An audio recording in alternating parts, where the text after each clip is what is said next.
State के बनने के बाद में जो कृषि पे सरकार का विशेष ध्यान देना और ध्यान देने के बाद में नई नीति बनाना और किसान को ज्यादा से ज्यादा लाभ हो, इस सोच सरकार का एक सोच क्रिएट हुआ। फसल चक्र परिवर्तन बोलने से ऐसा कोई बहुत इंपॉर्टेंट शब्द नहीं लगता, लेकिन अगर आप डेप्थ में जाएं तो ये धान का जो कटोरा शब्द था, सरकार चाह रही थी इस धान के कटोरे से किसान बाहर निकले और कुछ नई ऊंचाइयों को छुए, जो दूसरे गुजरात, आंध्रा में, कर्नाटका में जो किसानों ने एक्चुअल में प्रोग्रेस किया है, वो प्रोग्रेस हमारे यहाँ के किसान भी करें। तो गवर्नमेंट ने वो फैसिलिटीज उनको देना शुरू की और सरकार ने बोला कि आप दूसरे क्रॉप में आइए और बढ़िए आगे, खाली धान पे मत रहिए। तो जो किसान थे वो किसान धीरे धीरे धीरे धीरे सोचने लगे, बदलने लगे। इस फसल चक्र परिवर्तन ने मेरे को भी प्रभावित किया और मैंने फिर ये डिसाइड किया कि जो किसान बदलेंगे तो वो क्या लगाएंगे। तो फल के तरफ मेरा विशेष ध्यान गया। उस दृष्टि से आगे बढ़ के मैंने टिश्यू कल्चर लैब लगाने का फैसला किया और अच्छी क्वालिटी का स्पेशली वायरस फ्री पौधे किसानों को देने की एक योजना तैयार करी, जिसके तहत बढ़ते हुए इस टिश्यू कल्चर लैब की स्थापना करी। मतलब एक छत्तीसगढ़ के लिए गौरव की बात है कि देवलीला बायोटेक्स इंडिया की 7वें नंबर की रिकॉग्नाइज्ड लैब है, मध्य भारत की पहली और छत्तीसगढ़ की भी पहली लैब जो BCI से रिकॉग्नाइज्ड है, उसका गौरव प्राप्त है उसको। किसान अगर अच्छा पौधा कर लेता है, अच्छा पौधा मिलता है, अच्छा फसल लेता है, अच्छा क्रॉप होता है, तो खुद 50 लोगों को बताता है कि मैंने इसका पौधा लिया था, ऐसा प्रोडक्शन मिला, तो वो अपने आप दूसरे किसान भी हमारे पास आते हैं और पौधा लेते हैं। हमारा 3 साल का यही एक्सपीरियंस है कि हमको बेचने के लिए बहुत मेहनत नहीं करनी पड़ रही है, बल्कि नेचुरल किसान खुद लोगों को भेज रहा है, भेज के हमारे से पौधे ले रहा है और अच्छा रिस्पॉन्स मिल रहा है। केले की खेती कब से कर रहे हैं भैया? मैं पिछले 5-6 साल से कर रहा हूँ। तो देवलीला का पौधा कब से लगा आपने? देवलीला का पौधा पिछले 3 साल से लगाते आ रहा हूँ। कैसा सर्विस कैसी है देवलीला की? ठीक है, उसका टाइम में डिलीवरी मिल जाता है। जैसे अपने को जब लगाना है, जब डिलीवरी बोलो उस टाइम में पहुँचा के दे देते हैं। हम लोगों को तो कोई जैसे वायरस वगैरह का जो इन्फेक्शन आता है, इस बार तो नहीं है, 3 साल तक तो नहीं है। देवलीला पौधा लगाना ऐसे कि टाइम में पौधा मिल जाता है अपने को। जैसे कि 6 जून को लगाना है तो बिल्कुल यहाँ टाइम से मिल जाएगा। और आफ्टर सेल सर्विस कैसी भी है इनकी? बाद में आते हैं कोई? बाद में आते हैं, कुछ नहीं आते हैं, कुछ कैसा निकल रहा है, कोई प्रॉब्लम है क्या? भैया आप केले की खेती कब से कर रहे थे? 2007 से। कौन सा कंपनी से ले रहे हो पहली, कुछ बता सकते हो? देवलीला बायोटेक रायपुर से। नहीं, ऐसे कोई प्रॉब्लम नहीं है, वो तो डेट फिक्स है, डेट में ही पहुंच जाते केला जो है। अच्छा। के संबंध में तो पूरा संतुष्ट है। अभी आफ्टर सेल सर्विस जैसे पौधा भेजे के बाद कोई आते हैं कि नहीं आए, आप लोग जानकारी देते हैं कि नहीं दे, वो कर बारे में कुछ जानकारी दोगे आप? हाँ, भूपेन साहू जी आते हैं अपन यहाँ जो है बीच में, या जब भी कोई प्रॉब्लम है तो अपन बुला के या फ़ोन करके पूछ सकते हैं। और वायरस वगैरह की बीमारी वगैरह की कोई प्रॉब्लम भी है? नहीं, अभी तक तो कोई वो वायरस टाइप से बीमारी नहीं है अपन पास। तो आप देवलीला बायोटेक के पौधा से संतुष्ट हो? हाँ, पूरा। ठीक। आप कतेक बार पौधा लगा चुके हो देवलीला से? क्या टाइम के बार हो गए? ये तीसरा बार है भैया। अच्छा, लगातार 3 साल आप देवलीला से ही पौधा ले रहे हो? देवलीला से ही पौधा ले रहे हैं अपन। हाँ, ये तीसरा साल है। ये साल तो एरिया थोड़ा सा और बढ़ा दें, लगभग वही 4 एकड़ में। अच्छा, 4800 पौधा है। टोटल केले की खेती के एकड़ में हो गया आपके? टोटल 9 एकड़ में हो गए। 9 एकड़ में हो गया। हम पौधा बेच के अपनी जिम्मेदारी से पीछे नहीं हटते। जो किसान है उनसे कांटेक्ट में रहते हैं।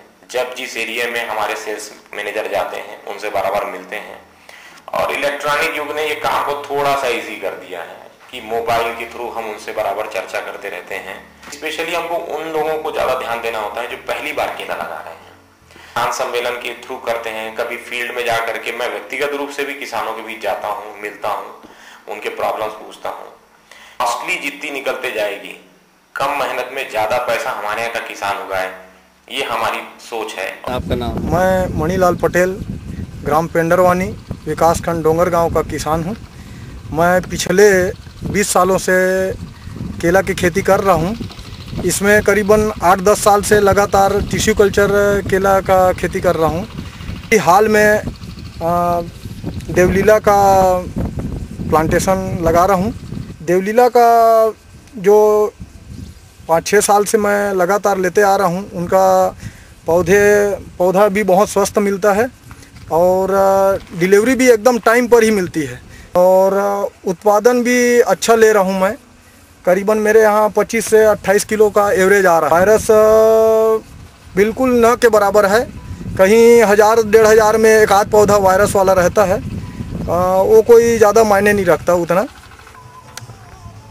मैं ग्राम कोसमी के किसान हूँ और विगत 20 वर्ष से मैं यहाँ केला के खेती करता हूँ।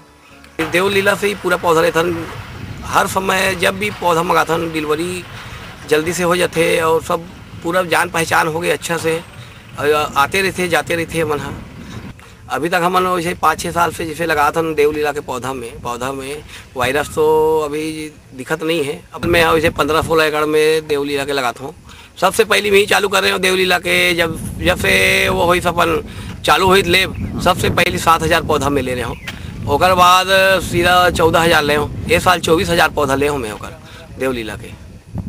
आलू का प्रोजेक्ट हम लाना चाह रहे हैं और जब सबसे मेजर प्रोजेक्ट होगा, झारखंड, उड़ीसा और बंगाल ये भी आलू के बड़े प्रोड्यूसर हैं, लेकिन उनको बीज शिमला से आलू से प्रोक्योर करना पड़ता है। वो सेट करने के लिए हम चूंकि सेंट्रल इंडिया में बैठे हैं, इसलिए उस बात को विचार कर रहे हैं कि उस चीज को हम यहाँ डेवलप करें। हमारा बहुत संपन्न प्रदेश नहीं है, गरीब लोगों की संख्या हमारे यहाँ ज्यादा है, तो माँ बाप तो पहले ही पैड काट के और अपने बच्चे को पढ़ा रहे हैं। कई बच्चे उस वजह से ट्रेनिंग के लिए नहीं जा पा सकते और वो बीएसपी में वाटर प्रोजेक्ट कर लेते हैं, जबकि उसका बायोटेक्नोलॉजी से मोटा मोटी कोई कनेक्शन नहीं होता है।